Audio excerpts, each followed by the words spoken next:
Keep in mind, they like to change the way I say this and the way I look because they know this is important, and they're cultural imperialists, white supremacists, and scientific racists who want to argue that the black people who are the smartest and the most virtuous are more like white people and Jews and the LGBT community. Okay. So, what does it mean to be the Christos? It means to be anointed. Anointed by what? What did God look for? Justice, righteousness, right? The Lord is the Almighty, right? The Lord is the warrior. God is love, etc. So these principles, these concepts, these spirits.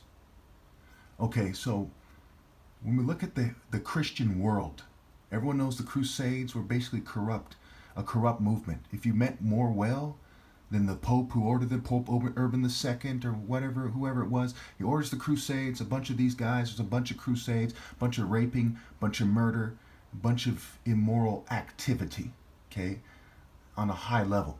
People writing about how they were horrified by the animal-like behavior of the Crusaders.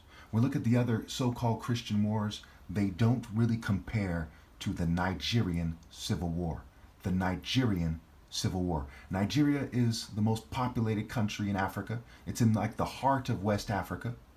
Okay, if Africa was a gun upside down, it's the trigger. And there's not a coincidence the word trigger rhymes with the N-word. Okay, and Nigeria and Niger is part of where they get the N-word, right? And they say it means ignorant, and especially means no gear. Okay, David, when he took on Goliath, had just a slingshot and some stones. Goliath had a ton of gear on. Jesus said he's the root and offspring of David. We can look at everyone in the military, the police, every scientist, everyone who makes a gear or technology-based argument, and we can throw them in the thistles category if they don't obey God through me. Because their argument is gear and white flesh supremacy and being a token minority and leveraging that kind of stuff to impress their groups. If you don't know I'm right about that, I feel very sorry for you, but you're still headed for hell. Okay, if you don't obey God through me and correct these kind of mistakes, because they're very obvious. So just like that is obvious right there, I'm sure everyone with sense watching this knows immediately I'm right. For more than one race, we look at Martin Luther King, he's also descends, at least partially, from the Igbo tribe. He's almost a spitting image of my uncle who passed away, and so on and so forth. Okay, so we look at the Igbos during the Nigerian Civil War. They had a place called Biafra. Okay, and these people fought against these Muslims who were mad that they lived by Lagos by the coast, okay, and that the Igbos guys were getting the jobs while these Muslims were in the north, and they weren't getting the nice jobs from the west. It wasn't that they were working with the west as civil servants, etc. It's because they had the jobs and the Muslims wanted the jobs. That's important to make that distinction. They didn't see themselves as field people and these guys as house people. They saw them as the types of people that they wanted to be like. So it goes back to they live on the more desert, right? Set is a deity of the desert, and they were jealous. Set is a deity of envy, storms, chaos, rape, etc. So these guys in the war, they raped a lot of Igbos. These Igbos fought and they killed a lot of them, won some battles, so on and so forth. Okay, and a lot of them were praying in the churches while they were starving to death, trying to resist this kind of global Muslim effort, because they found letters in the Muslims' pockets talking about good luck with your quote-unquote jihad. Okay, I'm not a Muslim, not a Christian, not a Jew. That's important to note.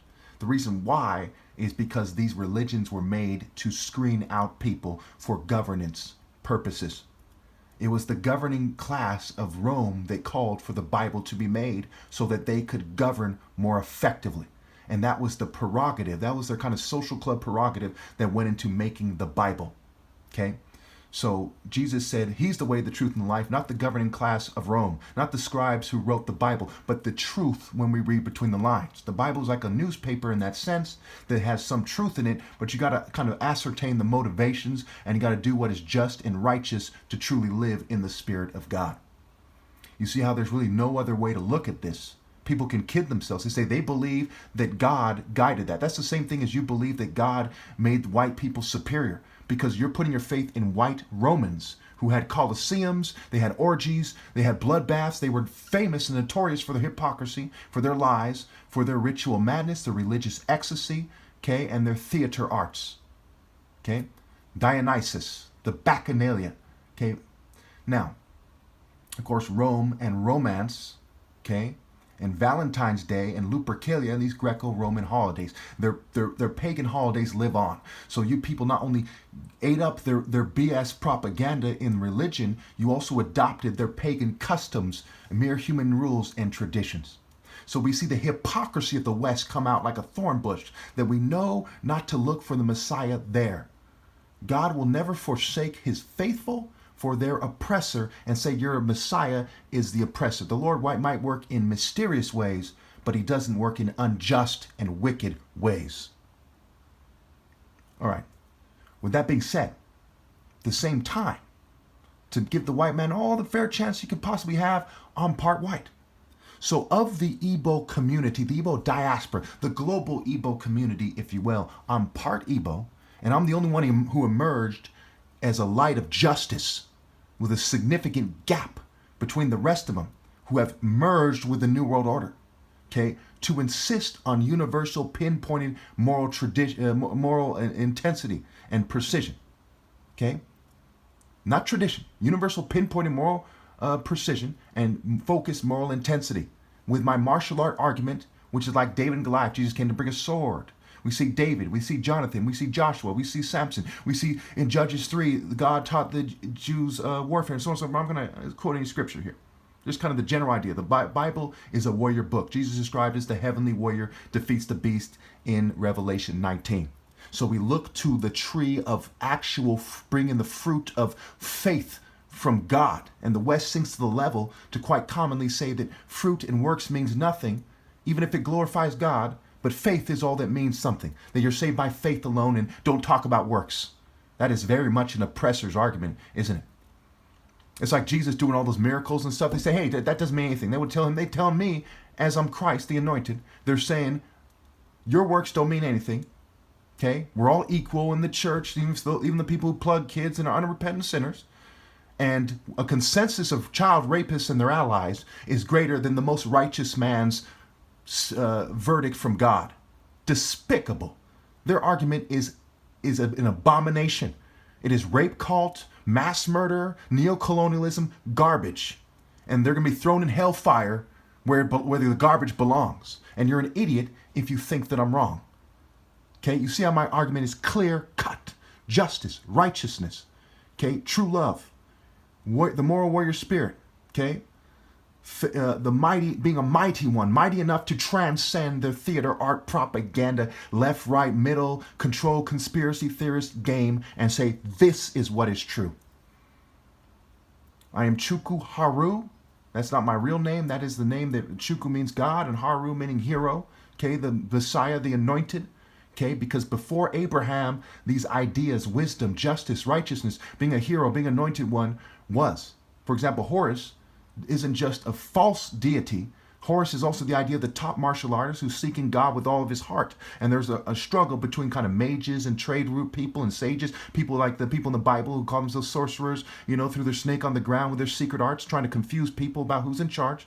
And the martial art order, David and Goliath, the root and offspring of the martial art order. No gear, nature, outdoor sparring in nature that I make my over 7-year bout. It's going to be 8 year on December 20th. Okay, top martial arts challenge, $4 million if you win and I get compensated, $40,000 if I don't get compensated, $50 just to show up, but the money means nothing. It is the fact that I am from the source, the heart of martial arts in the world, Igbo, right? Kuro Obi, Obi meaning belt, right? Black belt. Obi backwards is Igbo. Obi in Igbo, the language, means king, heart, hut, temple, essence, center, core. And if you read between the lines, it means king of kings. It means anointed. The Igbo leader is said to emerge. He's not born or made. Unlike in the West, you have these guys, they're endless genealogies that the Bible talks about. You see how it's a clear-cut case. Does Prince Humperdinck and his despicable offspring, convince you that they're the Christ? Or the people in the church convince you that Christ comes on a cloud when they have technology to make apparitions, to make technology-based images appear? Okay, and to brainwash you remotely and to make you feel like you had a religious experience? Or the most righteous man with focused moral intensity as his argument and the fruits of righteousness and justice and wisdom as his argument convince you that he's Christ? Because if one or the other doesn't convince you, then you don't believe Christ is coming, right? Because what else could it be? Why would Christ come at a time doing those types of things that the government can do to convince you? Instead of coming the tradition of David facing Goliath, the root and offspring of David, the heir to his throne, and convince you with things that the government couldn't possibly do. One, because they're limited to the boundaries of their race and their crypto race lines, their patriarchal lines, the ancient serpent, a phallic symbol, the phallic symbols in DC, they're limited to their social order lines. They're not going to say this guy from this black patriarchal line is the Messiah. They're limited to their trying to elevate the governing class of Europe and their allies and the Jews and so on and so forth. And then, of course, in the Bible, I'm gonna make this one exception. I quote the scripture lightweight here. He said, the kingdom of heaven will be taken away from you and given to someone who will produce its works. Its works. So all you people arguing that works means nothing, then why did Jesus tell the Jews it's going to be taken away from you motherfuckers who argue that you believe in God and you're privileged and given to the people who do its works?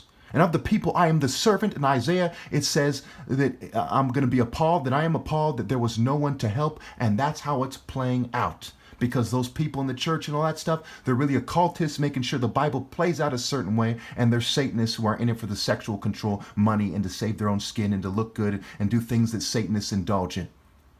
If you don't know that I'm right, you are severely fucking retarded. Think about it.